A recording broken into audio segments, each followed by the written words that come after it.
Bonjour à tous, aujourd'hui je vais vous présenter un site web qui pour moi est essentiel lorsqu'on est biologiste et que l'on travaille sur des données génomiques, de biopsie ou de lignées cellulaires de cancer.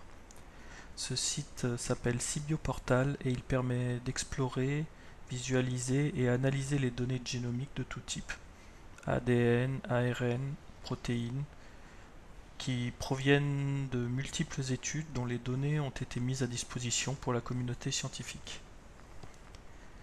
Commençons par aller sur le site. Donc on va ouvrir notre navigateur internet préféré et on va sur www.cibioportal.org.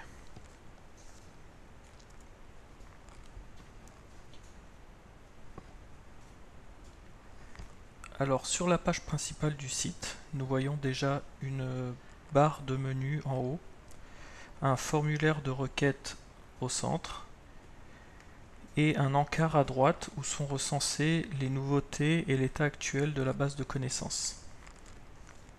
Par exemple, nous sommes actuellement en mai 2017, nous pouvons voir qu'il y a actuellement 159 études génomiques sur le cancer pour lesquelles les résultats sont requêtables et visualisables dans Cibioportal. Si l'on veut avoir plus de détails sur ces études, on peut cliquer sur Dataset en haut dans le menu. Et nous voyons apparaître un tableau récapitulant les 159 études, classées par défaut par ordre alphabétique de type de tumeur étudiée. En face, on trouve la référence vers l'article associé à l'étude. Et enfin, nous avons le descriptif du nombre d'échantillons par technologie, altération du nombre de copies, expression, méthylation. Par exemple, si je m'intéresse au glioblastome, je tape dans la fenêtre de recherche glioblastoma et l'on voit qu'il existe 3 études associées à ce type de cancer dans Cibioportal.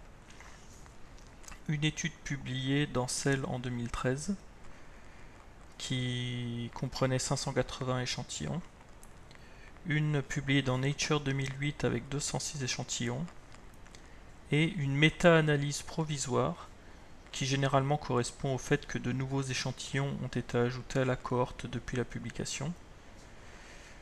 Cette méta-analyse contient 604 échantillons, dont 290 ont des résultats de mutation, 577 ont des résultats d'altération du nombre de copies, 166 des données d'expression, 285 résultats de méthylation et 244 résultats de puces protéiques en phase reverse, notamment appelées RPPA.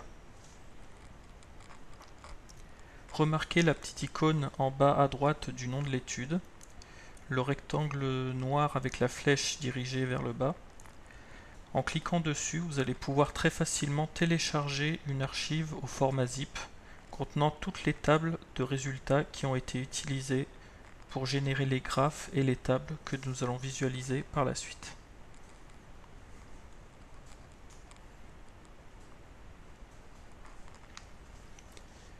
Regardons maintenant plus en détail cette méta-analyse en cliquant dessus.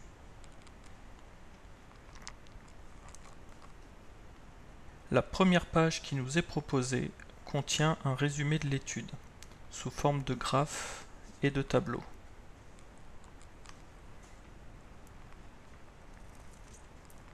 Alors on va attendre qu'elle charge.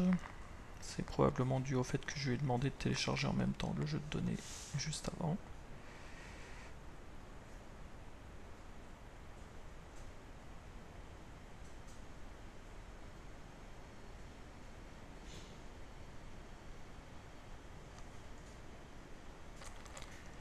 Voilà, la page s'est chargée. Donc première information que l'on a, les 604 échantillons de l'étude proviennent de 591 patients différents. Donc il y a des patients qui ont eu plusieurs biopsies. Ensuite, nous voyons des graphes de survie sans maladie, c'est-à-dire en rémission et sans rechute, et de survie globale, c'est-à-dire le pourcentage de patients encore vivants X mois après le premier diagnostic et ou le traitement. Généralement, pour le cancer, on parle de survie à 5 ans.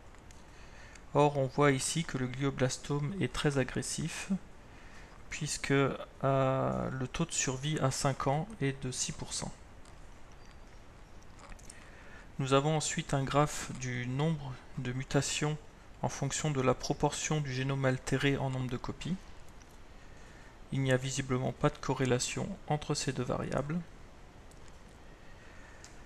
La première table proposée en dessous est une liste de gènes mutés triés par fréquence de mutation. Nous voyons qu'environ un patient sur 3 atteint d'un glioblastome est muté dans les gènes PTEN, TP53 et ou EGFR. Le petit M entouré à droite des noms de gènes nous indique si ces gènes sortent significativement plus souvent mutés dans la cohorte de patients que ce qui est attendu si les mutations étaient réparties au hasard. La table suivante est la liste des gènes qui possèdent une altération du nombre de copies. Pareil, trié par fréquence. Ici, nous observons qu'environ un patient sur 2 possède une perte des gènes CDKN2A, CDKN2B et ou MTAP.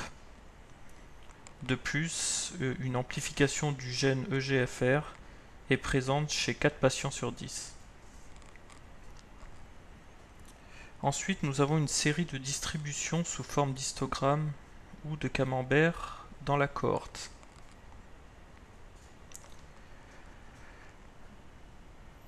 Donc on a la distribution du nombre de mutations, la distribution en fonction du sexe du patient.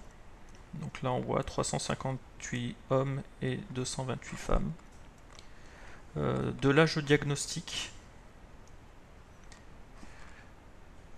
on voit que c'est une maladie qui est plutôt diagnostiquée tardivement, dans la 50-soixantaine. D'échantillons avec ou sans données de mutation.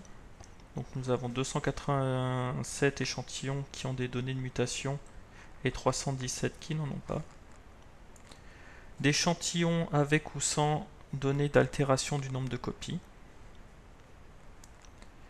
De patients avec une ou deux biopsies.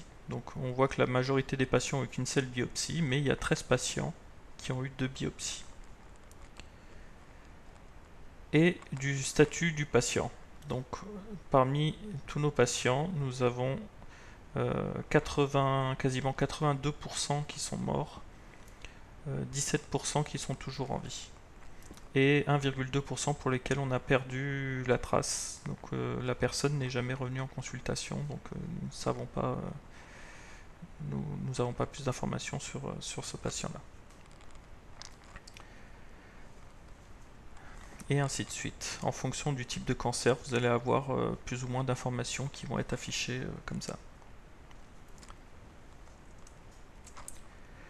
Voilà pour l'aperçu global sur une étude donnée. C'est donc très intéressant de revenir régulièrement voir si la cohorte a augmenté et si du coup des nouveaux biomarqueurs sont sortis significatifs dans le cancer sur lequel vous travaillez. Passons maintenant à l'exploration des données cliniques via l'onglet Clinical Data en haut. Donc cette fois-ci, une table interactive nous est proposée, nous permettant de filtrer à la volée sur de multiples critères et du coup avoir la liste des échantillons patients qui nous intéressent. Les deux premières colonnes sont les identifiants de patients et d'échantillons. Et ensuite, nous pouvons faire apparaître ou cacher toute une liste de critères cliniques d'intérêt.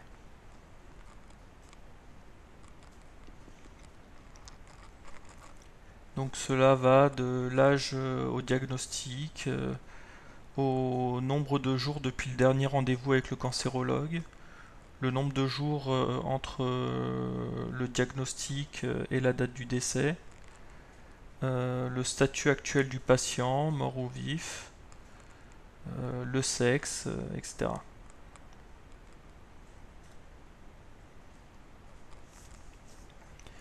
Attention, il arrive souvent que les données cliniques ne soient pas toutes renseignées.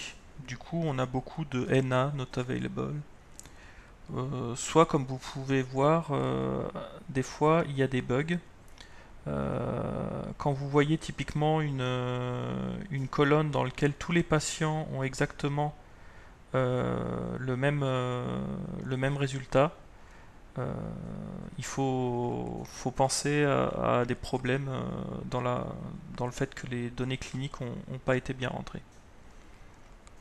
Et dans ces cas-là, le mieux à faire est d'aller voir directement dans l'archive zip qu'on a téléchargé précédemment, la table de données cliniques, et aller chercher directement dedans les informations qui nous intéressent.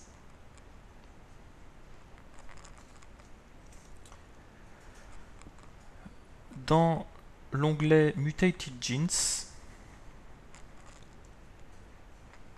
et Copy Number Alteration, vous avez des versions interactives, donc filtrables, et plus détaillées des tables de gènes mutés et ou impliqués dans des événements d'altération du nombre de copies, que ceux présents dans la première page d'aperçu global de l'étude, qu'on a vu tout à l'heure, le Study Summary. Par exemple, si vous vous intéressez au gène CDKN2A, vous tapez dessus dans la table, dans le filtre de recherche, et il vous dit combien de fois ce gène est muté dans la cohorte de patients. Quelle est la fréquence de mutation par nucléotide.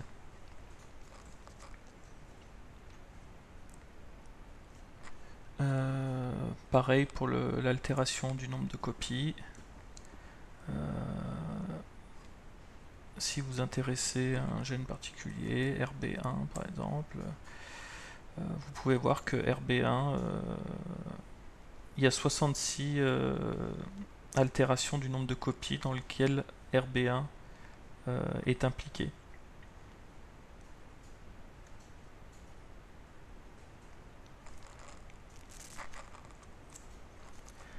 Admettons maintenant que vous vous intéressiez uniquement à quelques gènes particuliers dans le glioblastome. Pour cela, nous allons retourner à la page principale du site, Cibioportal, en cliquant sur l'icône qui est en haut à gauche.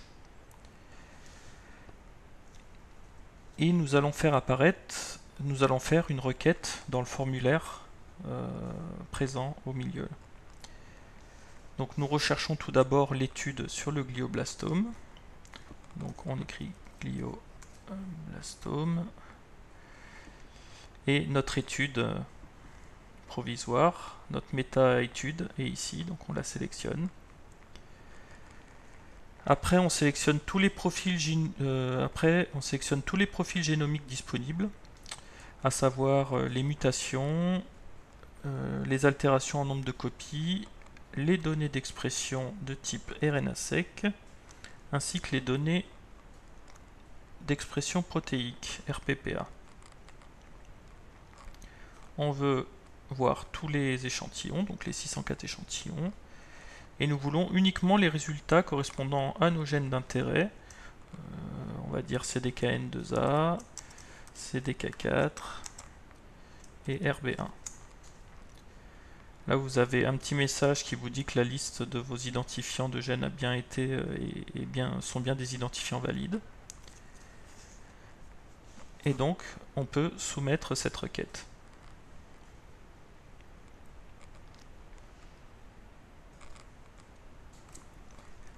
Le premier résultat qui sort est sous forme d'OcoPrint.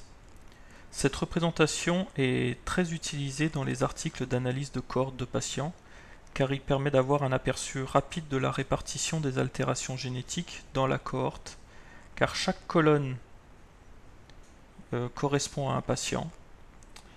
Et ici, on voit que 75% des patients ici ont au moins une altération génétique dans un de ces trois gènes. CDKN2A, CDK4 et RB1. Par exemple, 57% sont touchés dans le gène CDKN2A, majoritairement via une délétion homozygote, si on regarde la légende Deep Deletion en bleu. 14% ont une amplification et ou une surexpression du gène CDK4. Et 11% ont une altération génétique de RB1, notamment, mais pas uniquement, via des mutations non-sens troncantes.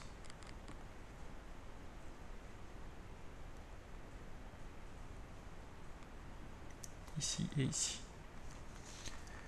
Dans l'onglet Cancer Type Summary, vous avez les mêmes résultats mais sous forme d'histogramme, cumulatifs par type de cancer et par gène requêté.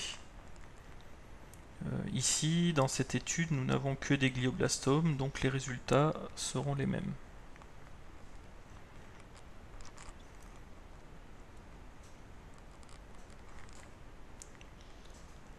Dans l'onglet Mutual Exclusivity, vous pouvez voir si les gènes de votre liste sont liés, à savoir si lorsque l'un est muté, l'autre est aussi souvent altéré, ou si au contraire il ne l'est jamais.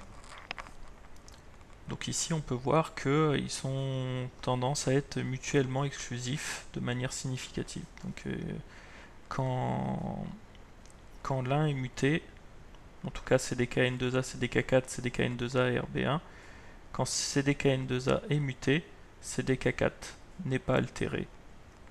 Et pareil, quand CDKN2A est altéré, RB1 ne l'est pas.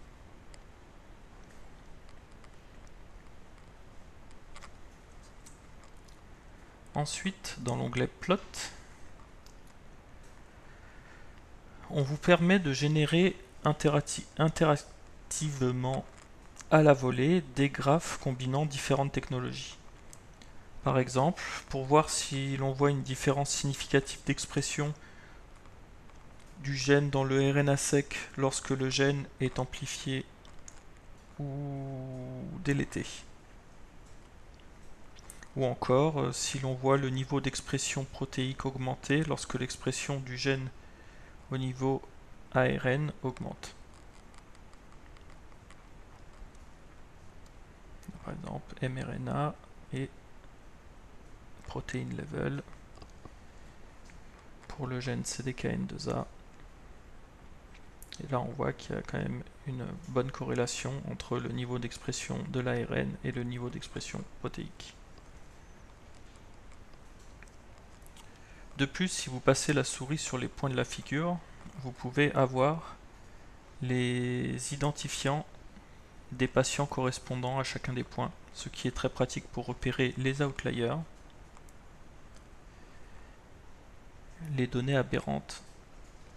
Bien sûr, toutes les figures sont ensuite exportables et téléchargeables au format PDF, en image vectorielle SVG, ou carrément la table de données qui a servi à générer le graphe pour que vous puissiez facilement refaire le graphe avec vos propres préférences de taille, forme et couleur. Dans l'onglet Mutation, nous voyons que CDK4 n'est jamais muté dans les échantillons de glioblastomes. Mais si on va voir le sous-onglet RB1, nous voyons que le taux de mutation somatique de RB1 est de 4,1%. Nous avons une figure avec la position des mutations sur la protéine de manière globale et dans les domaines protéiques plus particulièrement. Si on clique sur le bouton 3D structure, une nouvelle fenêtre apparaît avec la structure cristallographique de la protéine RB1. Et nous pouvons faire apparaître les mutations sur cette structure. Par exemple, les mutations missense en vert, en choisissant le Mutation Style Color by Mutation Type. comme ici. Si on zoome un peu, on devrait pouvoir trouver notre mutation verte ici. Mutation missense.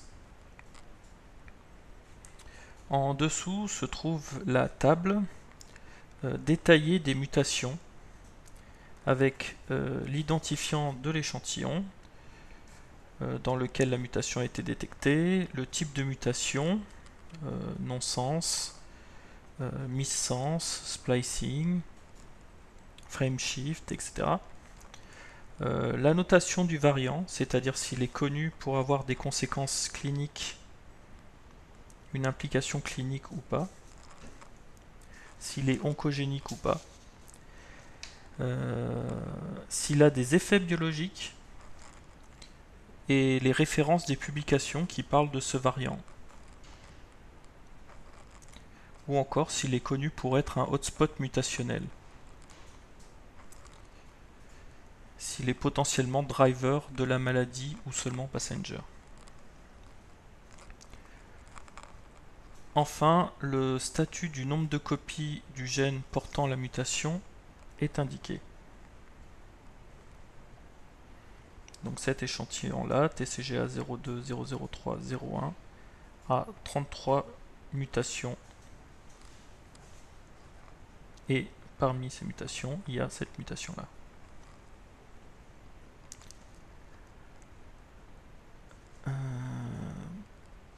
Les identifiants cosmiques sont indiqués aussi. Donc ça permet de savoir si ce variant est déjà connu dans cette base de données, qui est en fait un catalogue des mutations somatiques dans les cancers. Et, quand c'est possible, un score de prédiction de l'impact fonctionnel des mutations missense, ainsi que le nombre de mutations non synonymes, c'est-à-dire provoquant un changement d'acide aminé dans ce même échantillon, pour repérer les échantillons hypermutés.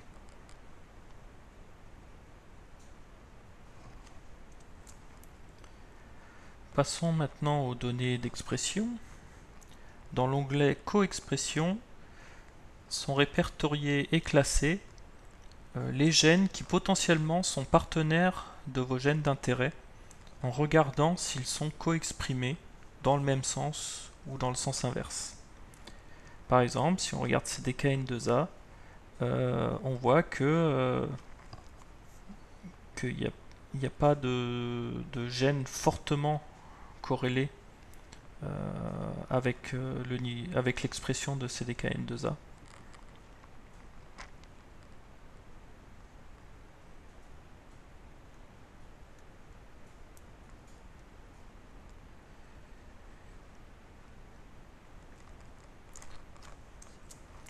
Ensuite, l'onglet Enrichment permet en fait de repérer les gènes qui sont enrichis en altération, que ce soit dans l'ADN, l'ARN ou la protéine, dans le groupe d'échantillons altérés dans vos gènes d'intérêt.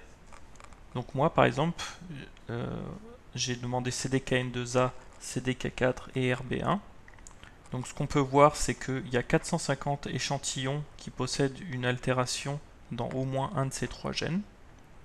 Et nous avons 154 échantillons qui ne sont pas, qui n'ont pas d'altération dans ces gènes. Et le but maintenant est de regarder est-ce qu'il y a, en comparant ces deux groupes, des gènes qui sont mutés, qui sont plus particulièrement mutés dans un des deux groupes.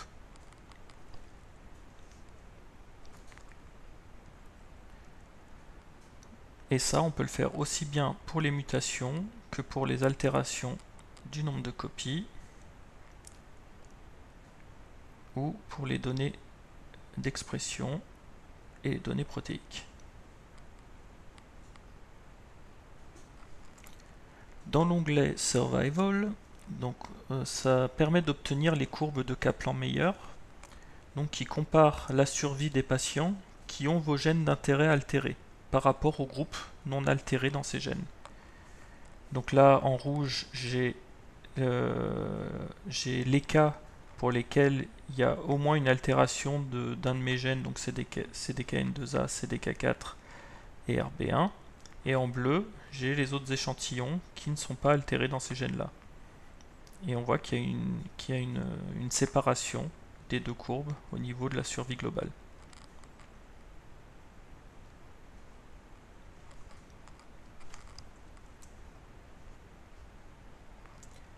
Dans l'onglet Network,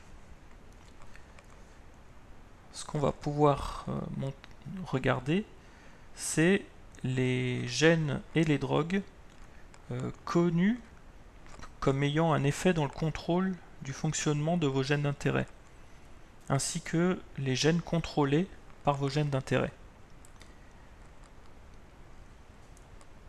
Donc par défaut, les drogues, il n'y a que les gènes qui sont et leurs interactions qui sont mis.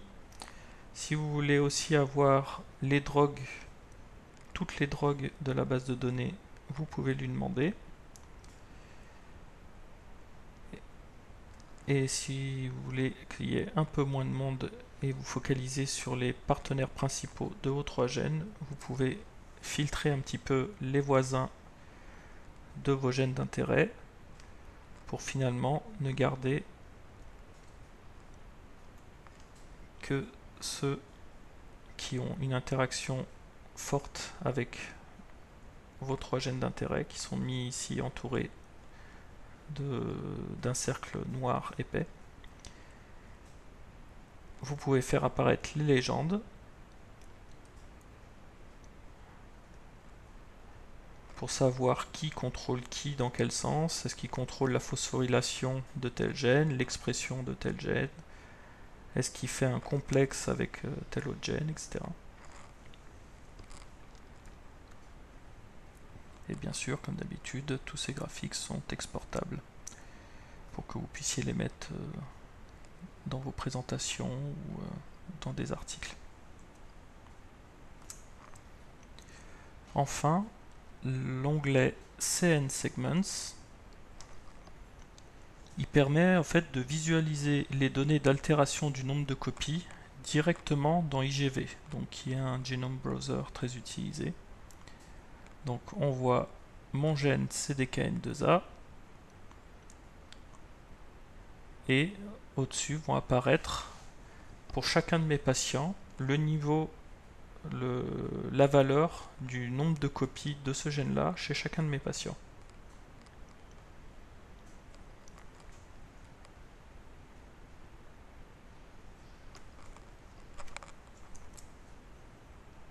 Pareil pour le gène RB1.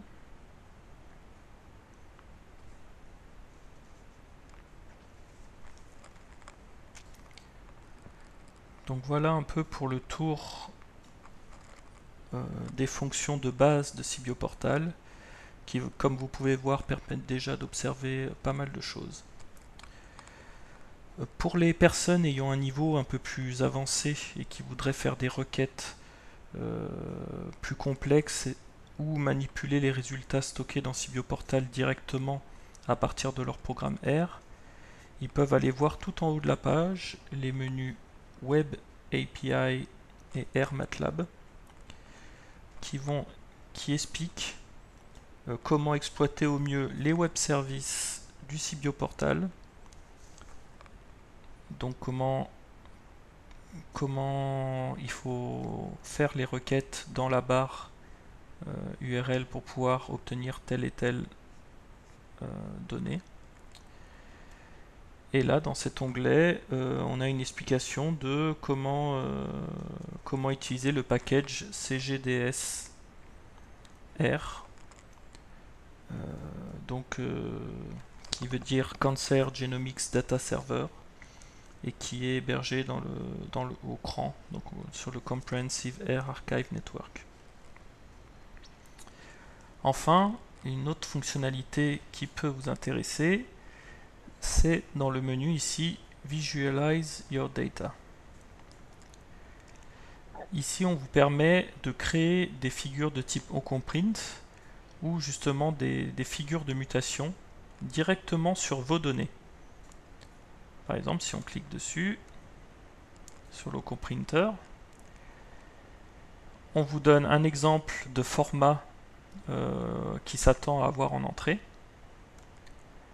Vous avez un exemple type, donc on s'attend à avoir 4 colonnes. Une colonne avec le nom de votre échantillon, une colonne avec le nom du gène, une colonne avec le type d'altération, donc est-ce que c'est une fusion, une délétion homozygote, une amplification, et quel est le type de mutation, donc copy number, altération, mutation missense, une mutation au niveau de l'expression, donc une downrégulation au niveau de l'expression, etc. Et après, vous pouvez définir l'ordre des gènes, si vous ne voulez pas forcément que ce soit trié automatiquement, et l'ordre de vos échantillons. Vous cliquez sur Submit, et vous obtenez directement derrière la représentation de type OcoPrint, toujours interactive, donc si vous passez la souris, vous savez quel échantillon a quoi. Vous pouvez bien sûr sauvegarder la figure et faire toutes les modifications que vous voulez sur vos propres données. Il suffit de les importer via un fichier ou en copiant-collant directement dans l'espace adéquat. Si on va voir l'autre outil qui vous est proposé, le Mutation Mapper, donc lui pareil, il vous dit à quoi il s'attend en entrée. Donc il vous demande beaucoup plus d'informations, hein. Il vous demande le symbole, le gene symbole, le nom de votre échantillon, le type de changement, le type de mutation, quel changement d'acide aminé, ce qu'on appelle le P point là en l'occurrence, le type de mutation, si c'est missense, non-sense, etc., le chromosome, la position sur le chromosome, l'allèle référent, l'allèle alternatif, etc. Et à partir de ça, une fois que vous lui avez donné tout ça, soit en copiant-collant là-dedans, soit en mettant un fichier, vous cliquez sur Visualize et vous avez la même représentation que vous aviez tout à l'heure, donc avec les domaines protéiques. Donc là, on est sur le récepteur aux androgènes, donc on a les domaines protéiques qui sont présents dans ce gène-là, et la position de nos mutations qui est indiquée ici, avec le tableau dessous, comme tout à l'heure, mais cette fois-ci sur vos propres données, et pour chacun des gènes que vous aurez donné dans votre liste. BRCA1, BRCA2, TP53, etc. Voilà, je crois avoir fait à peu près le tour, en tout cas des fonctions de base. Bien sûr, si vous voulez avoir plus de détails, vous pouvez vous référer à la publi correspondant au Sibioportal qui est ici. Et d'ailleurs, si vous générez des graphiques à partir du Sibioportal ou si vous récupérez des résultats que vous utilisez dans vos papiers, n'oubliez pas de citer, les gens de Sibioportal. C'est important pour que ce genre de projet collaboratif et de mise à disposition à la communauté de données publiques soit valorisé. Je vous remercie à tous pour votre attention. J'espère vous avoir donné envie de vous plonger dans cette mine d'or qui est composée de jeux de données publiques. Et à bientôt.